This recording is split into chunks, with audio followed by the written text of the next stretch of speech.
Boa noite, pessoal. Tudo bom? Como estão as coisas? Tudo bom? Vamos lá, né? Começando pontualmente, doutor Vitor. Aí voltou, rapaz. O bicho está afastado, viu? Mas dá certo, né, viu? Não tem problema não, viu? Não estou cobrando não, viu, galera? Gente, boa noite. Estamos hoje retomando para falar de temas muito, muito importantes, que é a questão das funções essenciais da justiça, porque nós falamos na aula passada, né? Começamos a falar das funções essenciais, a gente terminou a visão geral de magistrado, evidentemente, em TGP, a gente coloca alguns temas, a gente faz aquela pincelada geral, né? Nós preparamos vocês o dia a dia, lá quando vier o processo civil 1, próximo semestre, então, preparam vocês para o dia a dia, mas fica, reitero, viu, Vitor, Vlailma, Karen, Isabelle, todos, Enzo, Dora, eu fico. Se a gente não, a Unifor não volta mais presencialmente esse semestre, para resolver, mas fica para o próximo semestre o convite, quem quiser ir de vez em quando lá, aula presencial, a gente pode marcar depois umas revisões aos sábados, entendeu? Então, presencialmente, tá? Isso aí eu vou combinar com a Unifor para os sábados, de vez em quando, pelo menos umas 2 vezes ao mês, a gente se reunir, certo? Para a gente discutir processo civil, com questões, entendeu? Do dia a dia, né? Para poder preparar vocês melhor ainda, tá certo? Para mim será um prazer imenso. Eu vou, inclusive, de graça, eu vou dizer para a instituição que eu vou pelo aprendizado, pelo querer trocar essas experiências com vocês. Marca um churrasco, pronto, a gente marca. O Jonathan pagando dá certo, né? Liso, eu sou liso, não? Né? Liso não tem mal pago nem para mim, mas o Jonathan, na hora, eu vou na hora. Por que você acha que eu tenho esse corpo? Não, investimento é alto, meu filho. Entendeu? Investimento aqui não é barato, não. Para manter esse corpo é caro, viu? Você está por fora, é altíssimo o investimento. Né? Vocês não, tudo da treta, mas é alto. Mas, gente, fica aí aberto o microfone, viu? À vontade, certo? Qual foi o aumento do governador? O governador é o melhor do mundo. O povo não deu aumento porque não pode, rapaz. Está fazendo o possível, né? Tá? Então, assim, o povo está fazendo o que pode. Não deu aumento que se ele pudesse, ele dava, a gente ganharia muito mais. Então, vamos para frente. Grava. Vocês. Como a gente começa a dar intimidade, né? Começa as coisas, né? As realidades. Vamos lá. Ó, nós somos obrigados a concordar, viu, cara? Vamos lá. Gente, na aula passada, a gente começou a conversar com vocês sobre as funções essenciais da justiça, né? Então, quais são as funções essenciais da justiça? Dama, né? Essa palavrinha que a gente vê na internet, dá para decorar as coisas, dama, né? Defensoria Pública, Advocacia, Ministério Público, é a dama. Defensoria, Advocacia, Ministério Público e Advocacia Pública. Então, são as 4 funções essenciais da justiça. Não fazem parte diretamente, a priori, desde o início, daquela relação jurídica processual. A relação jurídica processual é formada por quê? Pelos sujeitos processuais. Quem são?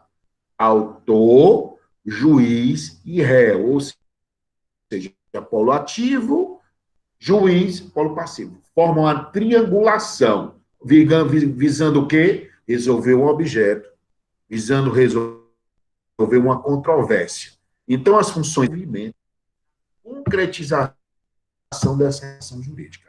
Então, quais são as funções essenciais? Defensoria, advocacia, Ministério Público e Advocacia Pública. São as 4 funções essenciais, né, segundo a Constituição Federal de 88. E aí a gente começou, do geral, né, a partir do artigo 127 da Constituição, porque o artigo 127 da Constituição Federal, ele vem e estabelece, primeira função, esse artigo 127, que nós falamos na aula passada.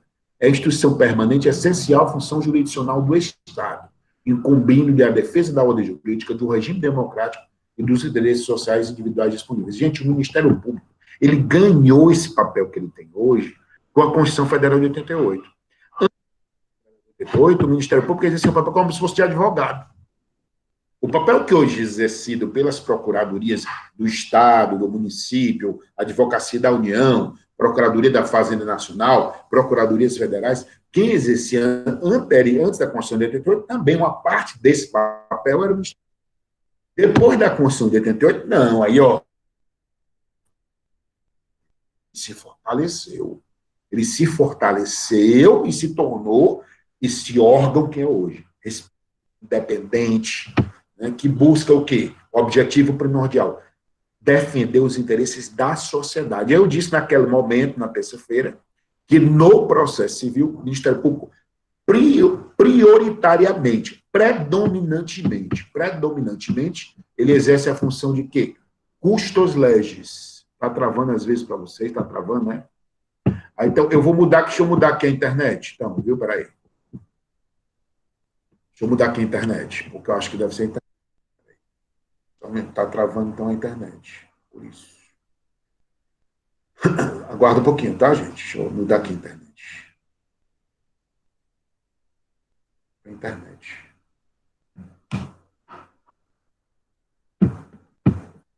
Só um segundo, tá? Eu vou mudar, estou mudando aqui a internet. É porque talvez seja por isso, né?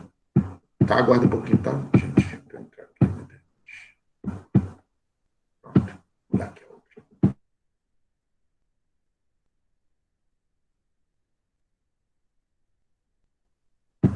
Oi, agora acho que ficou melhor, né?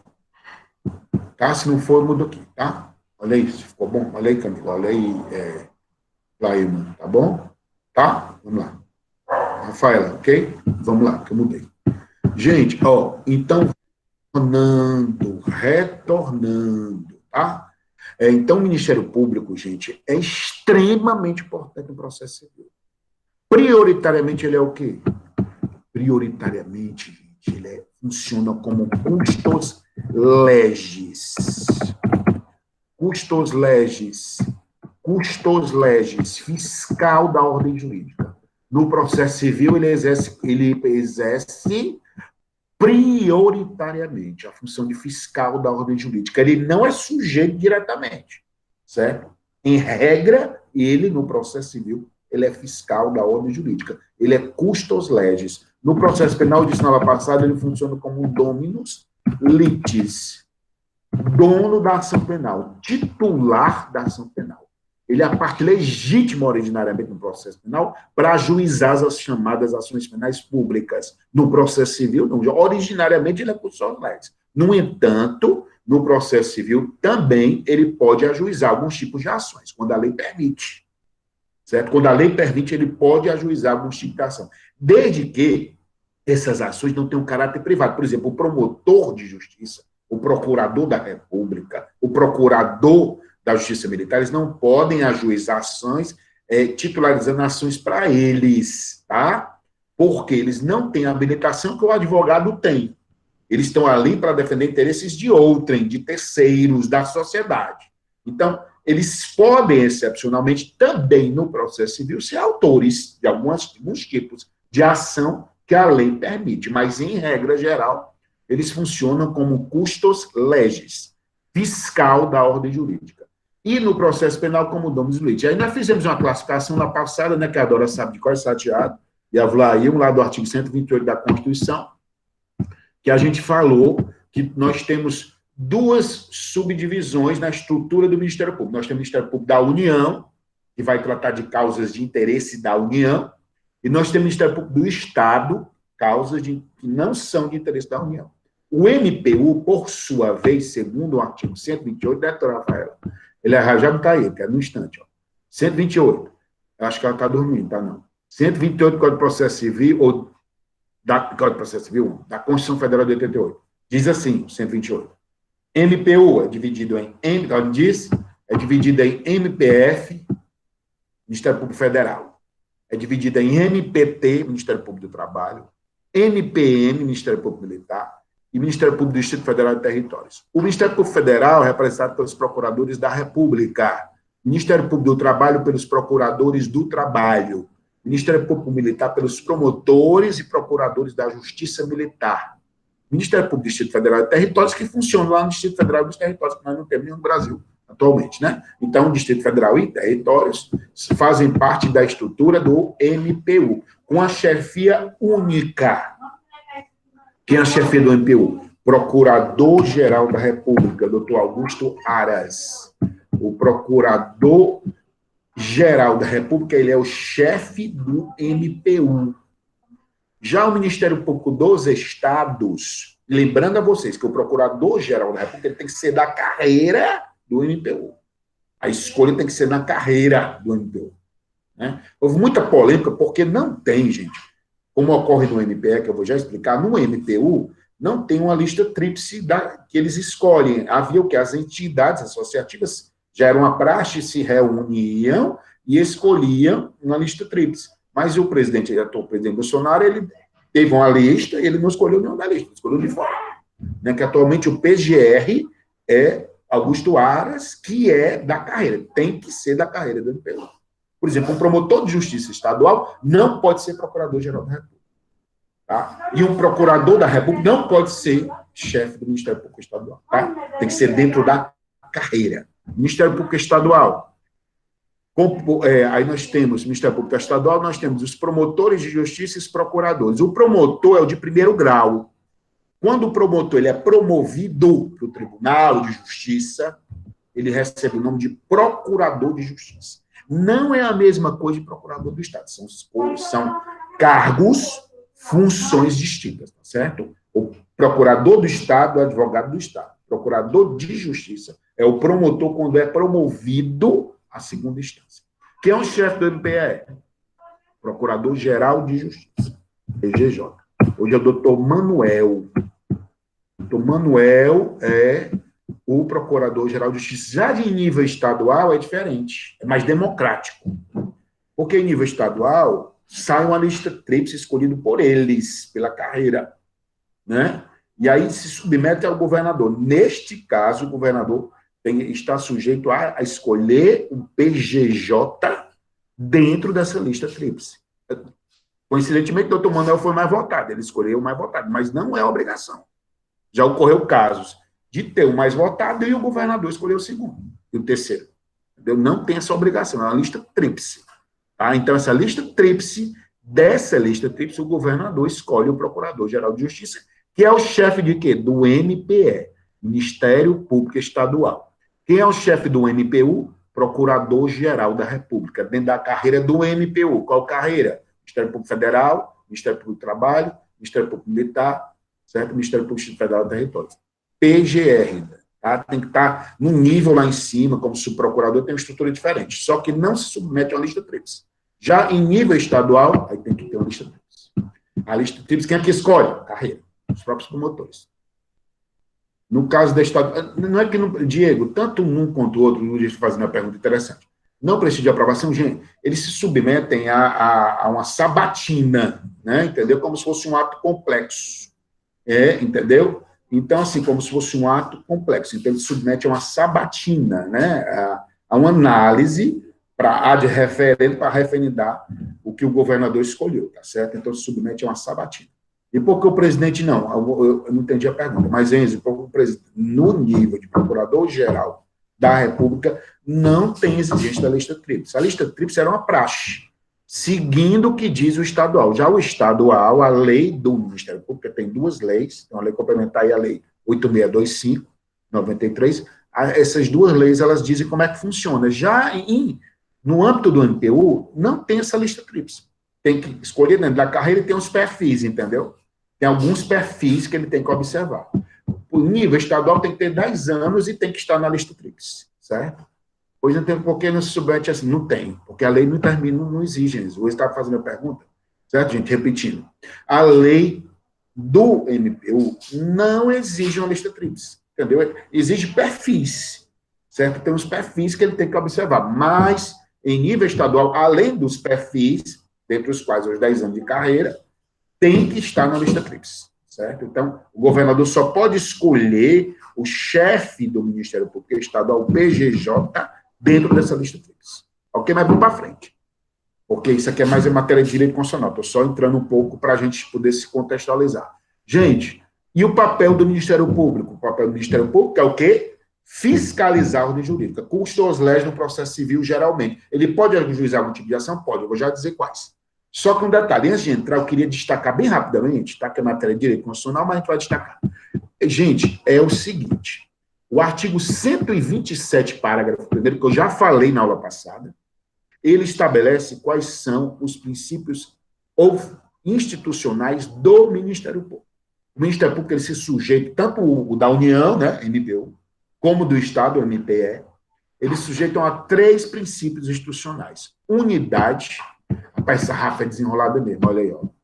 Unidade, se não fosse a Rafa na minha vida, Rafa fica por 5 da hora também, vai lá, por favor. Unidade, indivisibilidade e independência funcional. O que é isso? Gente, o Ministério Público é uno, certo? É tanto quando a gente pede a intimação do Ministério Público, que alguns chamam de parquê, né? Parquê. Órgão do parquê. Só para se mostrar, né? Porque nem precisa, porque não tem na Constituição, não tem lugar nenhum. É porque o Ministério Público ele é originariamente da França. Vem do direito francês. Então, por isso que tem o nome de parquê. Aí eu já vi, esse é pior que eu vi, viu, Dora? Ó, juiz de pé.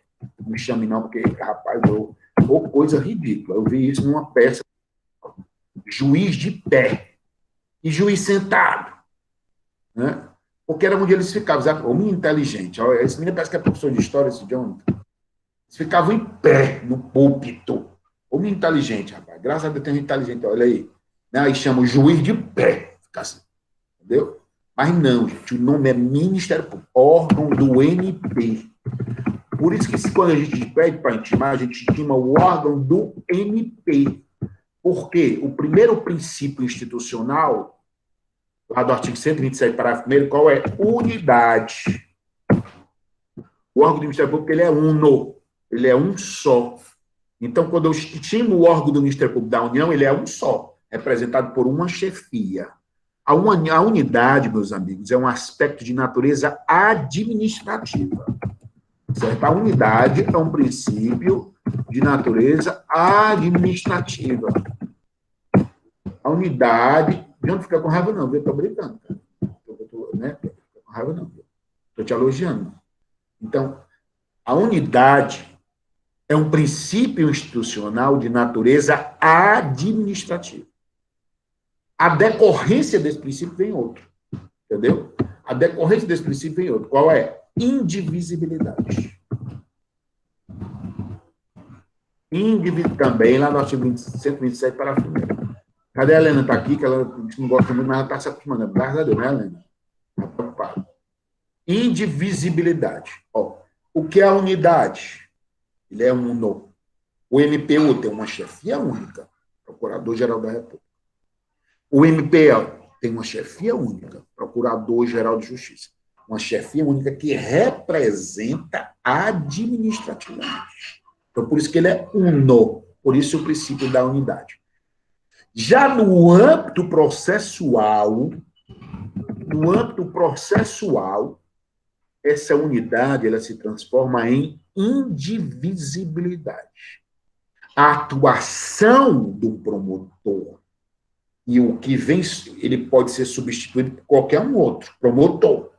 Não pode ser uma substituição, gente, é arbitrária, é abusiva, sem estar com a base na lei. Então, pela indivisibilidade, quando, por exemplo, o promotor Nartan atua em um processo e vem o promotor Jonathan substitui e atua nesse processo, ele não está, o Nartan não está atuando em nome dele, está atuando em nome do Ministério Público. O promotor Jonathan não está atuando em nome dele, está atuando em nome do Ministério Público. Então, por isso que é indivisível.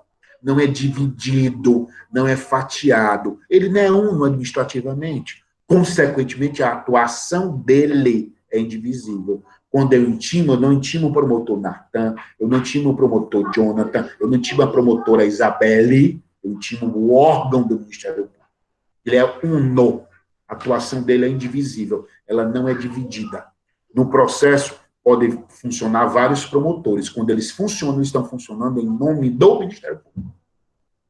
Pode ocorrer, inclusive, o seguinte: o Ministério Público entrar com uma ação de um menor, se admite que o Ministério Público possa entrar com uma ação de alimentos em favor do menor. Se admite, porque uma das funções do Ministério Público é resguardar interesses de incapaz. Então, o Ministério Público, de repente, entrou com ação de alimentos em favor de um menor, que a mãe não estava nem aí para esse menor. Ele entra com ação, com base no Estatuto da Criança e do Adolescente, tem essa previsão. Certo? Então, ele entra com essa ação de pensão alimentícia, certo? Quando entra com essa ação, tem que ser chamado, de repente, ele perde essa ação, entra com recurso. Na segunda instância, vai ter que ter uma manifestação do Ministério Público, que pode ser contrária, tá entendendo? A essa manifestação lá do promotor que ajuizou a ação. Pode ser contrária. Por quê? Independente, que é outro princípio. Além disso, a atuação dele é do Ministério Público, não é do promotor físico. Por isso que é indivisível. E tem o outro princípio, o último, é independência funcional. Gente, eu sempre cobro essa questão. Eu gosto muito, pode ser que eu cobre de novo. Seguinte situação, olha, eu disse para vocês que tanto o MPU tem uma chefia, qual é? Procurador-Geral da República. O MPE é Procurador-Geral de Justiça. Eu disse que ele é uno, a chefia para a questão administrativa, por força do princípio da unidade. Mas não há uma subordinação hierárquica. Por exemplo, o promotor Enzo, lá de Pacajus, não está sujeito a determinações do Procurador-Geral de Justiça. A Procuradora da República, a Dora, não está sujeita a determinações do Procurador-Geral da República. Eles são independentes. O papel do Procurador-Geral da República no âmbito do MPU, o papel do Procurador-Geral de Justiça no âmbito do MPE, gente, é representar administrativamente, mas não tem ingerência na atuação. A atuação é independente, por isso que os promotores são independentes. Ora, no nível estadual é melhor ainda, porque no nível estadual eles ainda elegem. Quem elege o chefe são eles, numa lista tríplice. Né? E, além de eleger, eles têm os conselhos no nível estadual, que para eleger os membros dos conselhos do Ministério Público, gente, quem elege? Os promotores também, e procurador de justiça, né? Nível estadual. Então, assim, eles têm, é muito democrático, né? É muito democrático. O Diego está perguntando, apenas na questão administrativa, entenda uma coisa. Ó. Não. A independência funcional, Diego, é em todos os momentos. Entendeu? Eles não dependem de nada. A atuação dele, por exemplo, o que foi que eu disse? O princípio da unidade é que é um só, né? E que nós temos uma chefia para o MPU e uma chefia para o MPE. O MPU não pode interferir no MPE e o MPE não pode interferir no MPU. Não pode. Pode até ocorrer conflito de atribuições, porque o Ministério Público não tem competências como é a Justiça, eles têm atribuições. Pode haver choque, certo? E ser resolvido em nível de tribunal, quem teria uma atribuição nesse sentido. Então, assim, pode haver, porque não pode haver interferência do MPU perante o MPE. Eles têm atuação distinta. O MPU, naquelas atuações das jurisdições que estão sujeitas à União, por exemplo, Justiça Federal, Justiça Eleitoral, Justiça Militar, Justiça do Trabalho, são jurisdições sujeitas à União. Então, entra a atuação do MPU. Só que um destaque, o MPE, o Ministério Público Eleitoral, é emprestado, né? Só lembrando mais uma vez, né? Então, quem é o promotor eleitoral? É o promotorzinho que está emprestado lá do Ministério Público Estadual. Quem é o coordenador da Procuradoria Regional Eleitoral do Ministério Público? É um representante da Procuradoria da República. Porque nós não temos carreira própria de MPE, assim como nós não temos jurisdição também, só um destaque. Então, Diego, entenda, a independência funcional, ela é em todos os momentos, entendeu? Ela não é apenas na questão administrativa, não. Inclusive na questão processual também, entendeu? Essa independência é nesse sentido, administrativa e processual. Não é só administrativa, não, tá bom? Então, 3 princípios, quais são? Unidade, indivisibilidade e independência funcional, tá bom? Então, são institucionais do Ministério Público, tá certo? 3 princípios institucionais do Ministério Público. Tem uma pergunta aqui do Jonathan. Então, posso o quê? Peraí. Então, posso dizer que é uma falsa impressão de que existiria alguma superioridade neste caso do Ministério Público, sim. Entendeu? Não há interferência, de forma alguma. Cada um tem seu âmbito de atuação. O MPU atua onde ele deve, nível de união. E o MPE é onde ele deve. Não existe interferência, não existe subordinação. Entendeu? Entre os Ministérios Públicos, não. Tá bom entre MPE e entre MPE. Cada um tem seu âmbito de atuação. É normal acontecer um choque. Né? Então, você vai se descobrir. Se for questão de interesse da União, MPU. Nada obsta, peraí, está indo até outro detalhe. Por exemplo, a questão ambiental. A questão ambiental, ela perpassa de ser de estadual, federal, né, e tal. Pode ter, inclusive, a atuação dos dois. Entendeu? Certo? Certo? Excepcionalmente. Mas cada um tem seu âmbito de atuação. Não há interferência, não há independência, ou não há dependência, não há subordinação. Eles são independentes. E tem âmbitos de atuação distintos. MPU e MPE. Ok, gente? São distintos. Aí nós vamos para o processo civil. Isso aqui foi a visão do Ministério Público para a gente entender o papel dele no processo civil. Tá? Então, nós temos o seguinte, no âmbito do processo civil, gente, a gente tem no artigo 177, o Ministério Público exerce direito de ação quando pode, porque geralmente no processo civil é o que custa os leis. Aí a gente vem para o artigo 178, né, que a minha assessora vai colocar aí. A assessora coloca o processo civil, chefe, não é da Constituição, não. Artigo 178 do Código de Processo Civil, que diz o seguinte, enquanto a Rafaela coloca. Artigo 178. O Ministério Público será intimado para, no prazo de 30 dias, intervir como fiscal da ordem jurídica. O que é que diz 178? Como custos legis. Nas hipóteses previstas em lei ou na Constituição Federal e nos processos que envolvam interesse público ou social, interesse de incapaz, litígios coletivos pela posse da terra rural. Então, são os três funcionamentos primordiais como custos legis quais são, gente?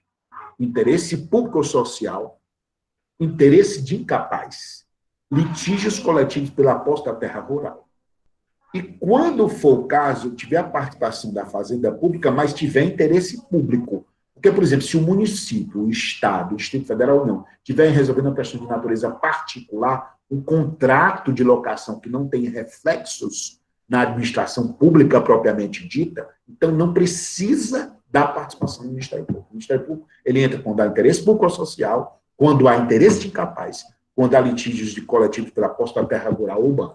Então, assim, é o papel do Ministério Público no processo civil como fiscal da ordem jurídica e naquelas hipóteses que envolvam esses interesses, ou do artigo 127 da Constituição, naquelas hipóteses que envolvam esses interesses, ou do artigo 127, ele poderá, excepcionalmente, ajuizar ações, mas não de natureza privada particular, desde que estejam presentes, principalmente o que é o interesse de resolver o interesse coletivo. É como ocorre, por exemplo, gente, nas ações coletivas, tais como ação civil pública, entendeu? Tais como ação civil pública. Então, o que é que acontece? Nessas situações, o Ministério Público ele pode ajuizar ações, mas o papel relevante, primordial dele no processo civil é ser fiscal da ordem jurídica, custos legis. Com um detalhe, viu?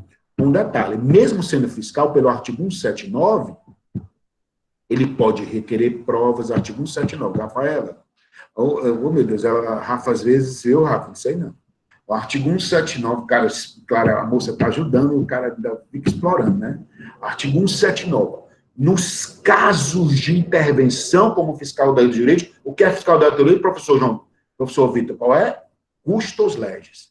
O Ministério Público terá vistas os autos depois das partes, sendo intimado todos os atos do processo. Poderá produzir provas. Gente, foi o que eu disse para vocês. Nós temos uma relação jurídica processual. Na relação jurídica processual, nós temos os sujeitos processuais. Quem são os sujeitos? Autor no polo ativo, juiz e réu no polo passivo. Aí podem requerer, podem, né, tudo. O Ministério Público, mesmo não sendo autor de uma ação, ou seja, não ajuizando a ação representando o interesse coletivo, mesmo sendo custos legis, fiscal da ordem jurídica, ele pode requerer provas e ele tem que ser intimado dos atos. Entendeu? Tem que ser intimado, porque a partir do momento em que ele faz parte, ele tem que ser intimado. Ou um outro detalhe, gente. O que poderá gerar nulidade é a ausência de intimação do Ministério Público. Ou seja, ele não tem obrigação de ir para o processo. Certo? É uma faculdade. Certo? Então, se o processo envolve interesse coletivo, se o processo envolve interesse de incapaz, se o processo envolve, digamos, interesse público ou social, de acordo com o artigo 178, tá? Qual é a obrigação do juiz processante? Intimar o Ministério Público. Tá? intimar. O que gera nulidade é a ausência de intimação. Portanto, o membro do Ministério Público, ele não está obrigado a ir para o processo, não. Entendeu? O que ele vai suscitar e invocar, doutor Dionísio, eu respondo a sua pergunta, é a questão de ele ter sido intimado. Se ele é intimado e não comparece, no máximo, ele pode responder perante o Conselho Nacional do Ministério Público, porque nós não vimos lá o CNJ, Conselho Nacional de Justiça, que é vinculado ao Supremo, nós temos o Conselho Nacional do Ministério Público, certo? Que tem representante do MPU, chefiado pelo Procurador-Geral da República, e tem representante do MPR, tá? O Conselho e representante da sociedade. Então, nós temos o CNMP, que vai fiscalizar orçamentária e administrativamente a atuação dos membros do Ministério Público. É da mesma forma, viu, doutor Vitor, do CNJ, o CNMP, Conselho Nacional do Ministério Público. Nós temos até um cearense do CNMP, que é o professor Otávio Luiz Rodrigues Júnior, entendeu? Então, o professor Otávio, ele hoje é um cearense que está lá no CNMP, Conselho Nacional do Ministério Público. Então, no CNMP, a gente tem o quê? Eles vão fiscalizar a atuação dos membros do Ministério Público, tá certo? Aí nós vamos aqui, ó. Por isso que o nosso trabalho no MP se furtou a participar, no caso da professora. Por isso que no nosso trabalho, o MP se furtou a participar. Isso! Ô, menino inteligente, olha aí. Exatamente. Né? Entendeu? Então, assim, ele pode ser intimado, dependendo da ação, pode dizer que não tem. Isso! Rapaz, essa Dora é um artista mesmo. Isso é uma jurista de primeira linha. Dorinha, é isso mesmo. Olha, gente. O que é a obrigação? Ele ser intimado nas ações que têm interesse público social, nas ações que têm interesse de capaz, nas ações que têm litígios envolvendo posse da terra rural. Ele tem que ser obrigado a ser intimado nessas hipóteses. Certo? Ele tem que ser obrigado a ser intimado. Se ele é intimado e não comparece, pode não dizer que não tem interesse. Entendeu? Então, por isso, que se tiverem dúvida, peçam para intimar. Você está lá numa ação, eu e Dora, eu tenho dúvida se aquela ação há um interesse público, interesse social, eu tenho dúvida. Então, o que é que eu peço? Para intimar. O que está a mais, a gente não prejudica. O que está a mais, se a gente for a mais no processo, não prejudica. O que prejudica no processo é o a menos. Se eu deixar de pedir algo que eu deveria ter pedido. Então, eu peço a mais. O que é que pedir a mais? A intimação do Ministério Público. Porque o que gera nulidade? É a ausência de intimação. Certo? Então, se ele é intimado, mas não comparece, e não demonstra o interesse no processo, não tem problema nenhum. Então, por isso, por resguardo, por garantia, por cautela, teve dúvida, peça para intimar. Ele pode muito bem comparecer e dizer, ó, aí eu fui intimado, mas eu não tenho interesse. O problema é dele, certo? O problema é dele, tá? Então, Estatuto do Idoso, dentre outros, né? O Estatuto do Idoso também cabe ao Ministério Público, o Estatuto da Criança e do Adolescente, por isso que é amplo, entendeu? Aqui eu estou dizendo no âmbito do processo civil propriamente, entendeu? Então, assim, quando envolve um interesse que gere dúvida, é melhor pedir para intimar. Para você não sofrer um prejuízo lá na frente, alegar que era para ter sido intimado e não foi. Porque o que gera nulidade, o que poderá gerar nulidade, é a ausência de intimação. Então, se ele é intimado e não comparece, você se resguardou. Você se resguardou sobre isso, tá bom? Então, o Ministério Público tem esse papel, e a gente, para começar a concluir, gente, o importante é o seguinte, ó. Pelo artigo 180, o Ministério Público, ele tem um prazo em dobro, certo? Para se manifestar, contado da intimação pessoal. Entende por intimação pessoal, pelo âmbito dos tribunais hoje, gente, o simples fato, inclusive, de entregar, não é esperar o autônomo promotor, é o fato de entregar e ser recebido, por exemplo, lá naquele órgão do Ministério Público, na Procuradoria da República, na Procuradoria de Justiça, entreguei, foi recebido, se considera intimado. E hoje, pelo Código de Processo Civil, teve uma alteração. Que antigamente o Ministério Público ele era intimado, sabe, meus amigos? E ficava lá o processo parado. Hoje não. Certo? Contado da intimação, ele tem um prazo de 30 dias, certo? Para intervir como fiscal da ordem jurídica. Se ele não cumprir esse prazo, certo? Será intimado no prazo de 30 dias para intervir como fiscal. Se ele não cumprir esse prazo, aí o que é que acontece? É como ele tem que devolver o processo. É como se ele tivesse sido intimado. Tá? Antigamente não tinha, o promotor intimado, deixava lá. O processo ficava lá parado. Certo? Hoje não. Pelo Código de Processo Civil novo, pelo artigo 178 caput, o artigo 178 caput do Código de Processo Civil, ele tem 30 dias, ele é intimado para se manifestar sobre custas leves. Ele tem 30 dias para se manifestar. Se ele não se manifestar, ele tem que devolver o processo. É como se ele tivesse sido intimado e tacitamente ter demonstrado a falta de interesse. Isso foi muito bom. Porque o que é que acontecia? O Ministério Público era intimado, deixava lá o processo. 1 ano, 2 anos. Hoje não, hoje tem um prazo, de acordo com o artigo 178. E tem outro detalhe, tá? Olha a diferença. O artigo 180 é, por exemplo, teve uma decisão, o Ministério Público se sente prejudicado naquele interesse que ele quer resguardar, uma sentença. Prazo de um recurso de apelação, geralmente 15 dias. Qual vai ser o do Ministério Público? De acordo com o artigo 180, o prazo é em dobro. Os 30 dias do 178 é para ele funcionar como custos legis. Teve lá um processo, uma ação de alimentos, tá? O pai apresentou contestação, aí abre-se um prazo para o Ministério Público se manifestar. Quando não tiver prazo, tá? Conta-se 30 dias da data da intimação. É isso que diz o artigo 178. Se não tiver prazo, conta-se 30 dias da data da intimação. E se não tiver prazo, conta-se 30 dias da data da intimação. É do artigo 178. Mas no caso de um recurso, o recurso tem um prazo de 15 dias. O Ministério Público se sentiu prejudicado naquele interesse que ele quer resguardar. Ele pode recorrer, não pode? Qual é o prazo que vai ser o Ministério Público? De acordo com o artigo 180, é um prazo em dobro. 2 vezes 15. O prazo é em dobro quando ele tem um prazo para se manifestar em um ato. Já como fiscal da ordem jurídica do artigo 178, quando ele é intimado só para se manifestar como custos legis, ele tem 30 dias da data da intimação. Certo? São as duas diferenças que era importante a gente estar a par disso no âmbito do processo. Porque hoje tem prazo. Antigamente não existia. Ficava lá o processo parado. Certo? Então, o Ministério Público ele tem esse papel.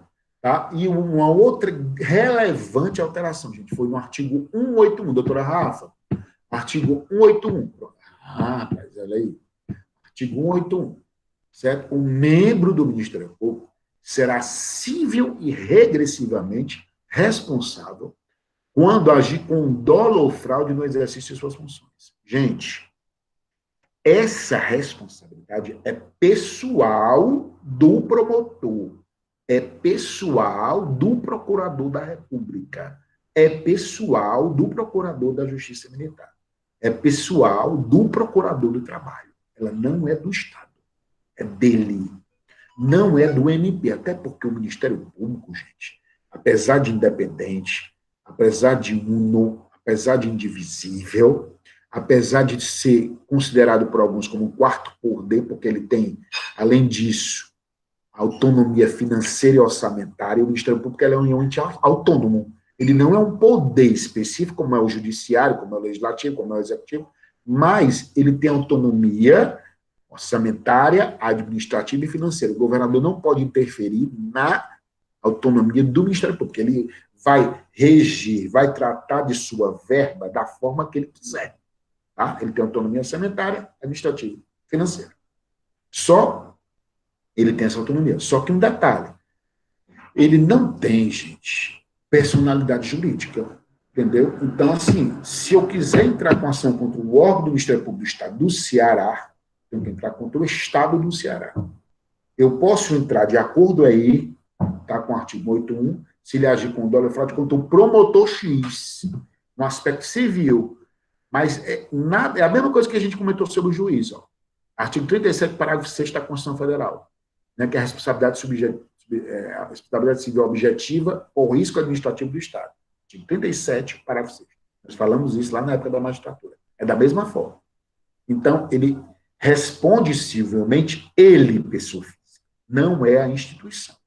Eu posso entrar com ação contra o Estado, mas não posso entrar com ação contra o Ministério Público, porque ele não tem personalidade jurídica. Eu entro contra o Estado, tá? E se o Estado perder, ele pode entrar regressivamente contra o promotor X, o promotor Y, procurador da República Y, procurador da República X, certo? Então, é isso que diz esse dispositivo aqui. Tem umas perguntas aqui, deixa eu enxergar, tá?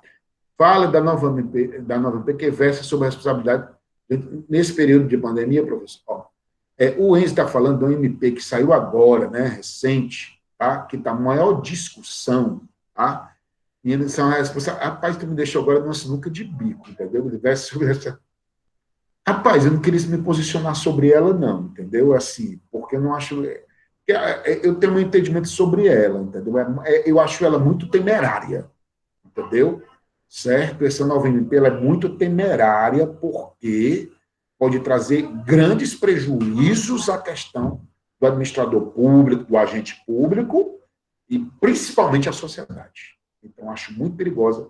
Eu preferia me furtar e não comentar sobre ela, viu? Mas peço escusas a você para não me aprofundar nela, porque é mais uma questão de índole administrativa, eu não queria entrar para não ferir a questão processual aqui, porque ela não altera, entenda, ela não altera essa atuação aí, porque essa atuação que está falando do agente público no que tange as ações administrativas na pandemia.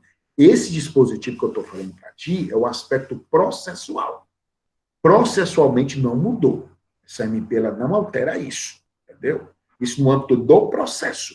Da pandemia, essa questão da MP, do agente público, quando ele atua perante a administração pública, perante os administrados. Se, por exemplo, o Procurador-Geral de Justiça, Enzo, ele agisse, né, e de alguma forma ilegal ou ilícita e tal, mas estivesse amparado por essa MP por força do momento que nós estamos vivendo. Essa é a visão administrativa.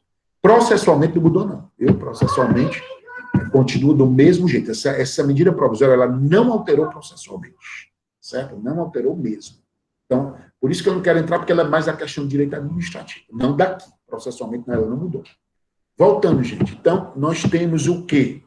O membro do Ministério Público será civil regressivamente quando dentro do processo, certo? Dentro do processo. Isso não mudou. Continua nem por MPA, B, ele continua da mesma forma.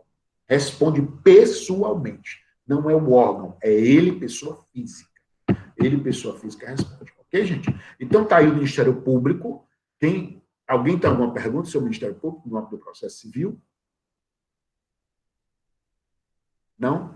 Vamos para frente. Então, a primeira função essencial que a gente viu foi o Ministério Público, né? Que funciona geralmente como custos leis. Eu já gostaria de entrar, gente, na advocacia. Certo? Segunda função, a advocacia. Deixar a advocacia pública, a defensoria, para segunda e terceira. A advocacia.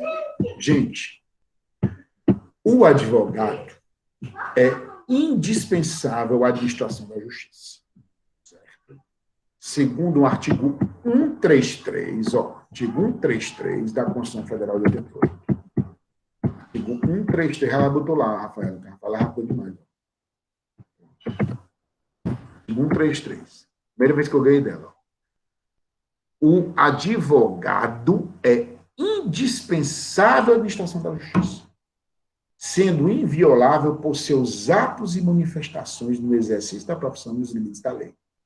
Qual lei, gente? Lei 8906, Lei 8906 de 94, que é o Estatuto da Ordem dos Advogados do Brasil. 8906 de 94, Estatuto da Ordem dos Advogados do Brasil. Então, o advogado é indispensável. Gente, o advogado, ele não é subordinado a magistrado, ele não é subordinado a Ministério Público, ele tem independência na atuação dele, segundo o Estatuto da Ordem dos Advogados do Brasil, é a Lei 8906 de 94. Fala da atuação do advogado. Gente, o advogado ele é o único detentor da chamada, regra geral, capacidade postulatória. O detentor da capacidade postulatória, meus amigos, é o advogado.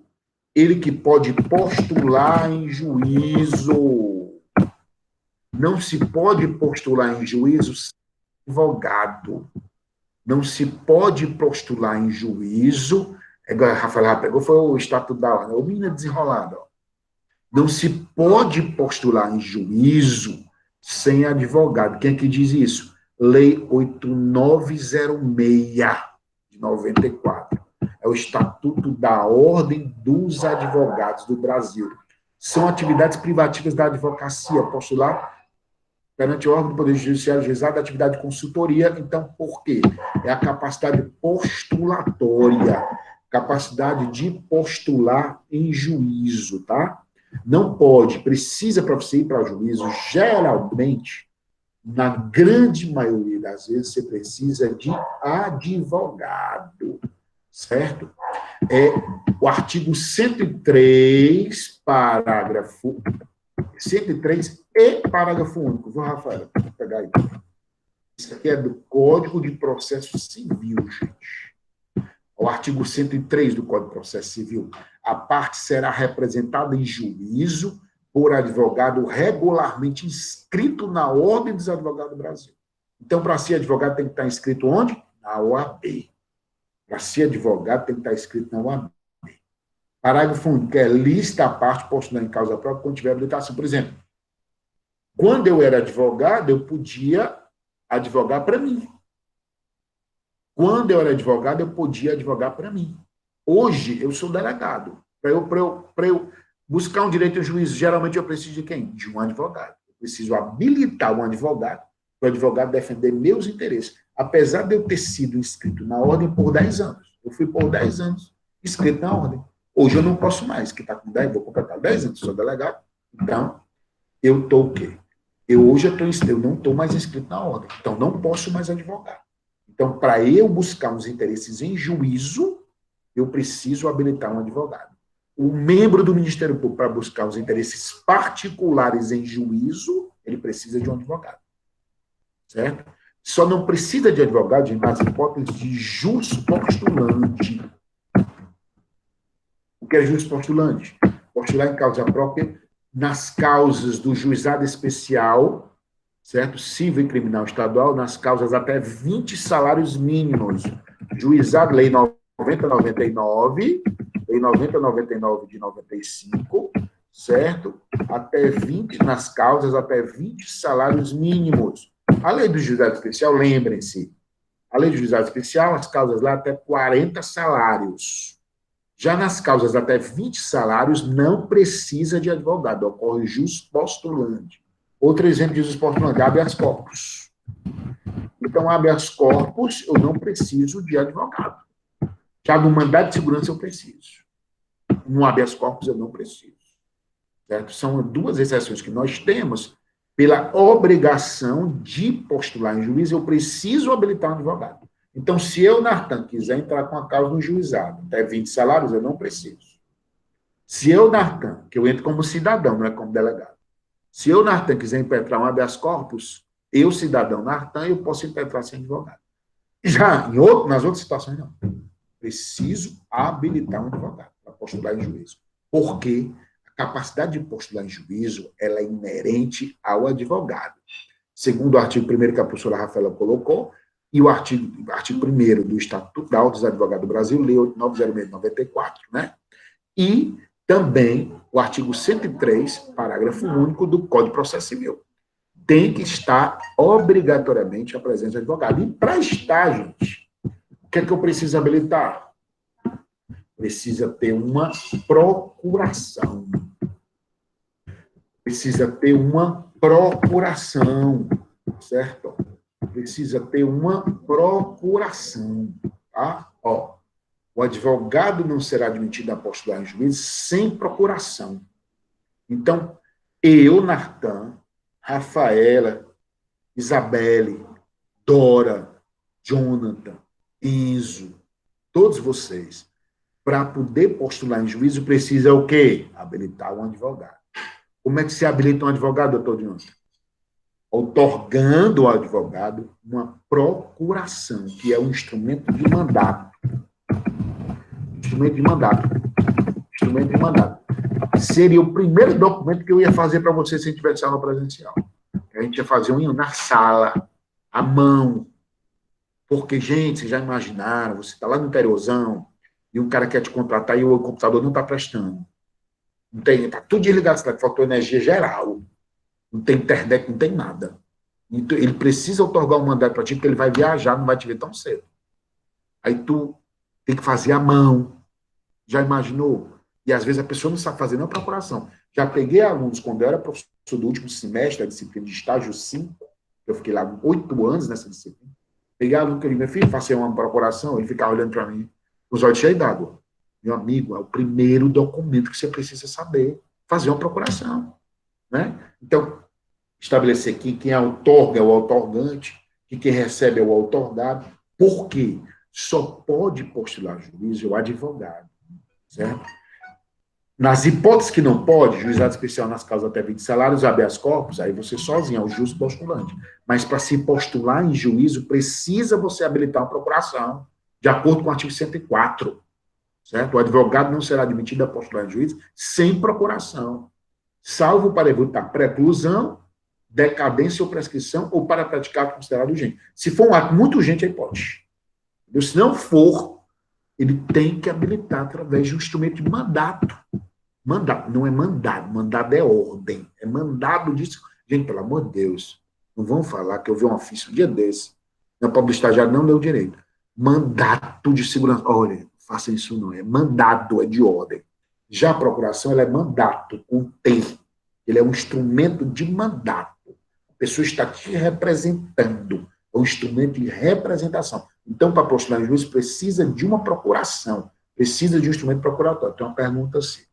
A não ser que caso de urgência. Isso, Diego. Aí você tem que o quê, tá, Diego? Você tem que apresentar em 15 dias, que é o parágrafo único, parágrafo primeiro, quer dizer, nas hipóteses previstas no caput, o advogado deverá, independentemente de causa, exigir procuração no prazo de 15 dias, prorrogar por igual período pelo despacho do juiz. O ato não ratificado será considerado ineficaz, será considerado como não ato. Vocês entenderam a importância da procuração? Então, por isso que é importante a gente aprender primeiro a fazer a procuração. Entendeu? Porque é indispensável, é instrumento indispensável para instruir uma petição inicial, instrumento de procuração, instrumento de mandato. Tem que ter uma procuração, de acordo com o artigo 104. Para terminar a aula de hoje, eu só queria fechar bem 5 minutinhos, por favor, a mais. Gente, eu queria que a gente destacasse o artigo 105. Certo? O artigo 105 do Código de Processo Civil. Professora, cadê ela? Saiu. 105. Ó. Botou. Um cara para explorar, né? A menina paga a faculdade, eu fico utilizando dela. A procuração geral para o foro, outorgada por instrumento público ou particular, hoje não tem necessidade da procuração pública, só se quiser, né? Assinado pela parte, habilita o advogado a praticar todos os atos do processo. Gente, até aí são os poderes gerais da cláusula adjudícia. O nome disso aí. Poderes gerais da cláusula adjudícia. Poderes gerais da cláusula adjudícia. Por isso que se diz procuração adjudícia para o juiz, tem a ad negocia, que é para negócios particulares. A gente vai utilizar a procuração adjudícia. Adjudícia. Procuração adjudícia, não é com T, com C. Adjudícia. Procuração adjudícia. São poderes para o foro em geral. Professor Enzo, quando o senhor escutar, professor Dora, poderes para o foro em geral, cara, vai ficar com raiva. Não falou meu nome? Poderes para o foro em geral. São os poderes da cláusula adjudícia. Quais são, professor Vitor? A procuração geral para o foro, outorgada por instrumento público ou particular, assinado pela parte, habilita o advogado a praticar todos os atos do processo, tá bom? Como é o nome disso?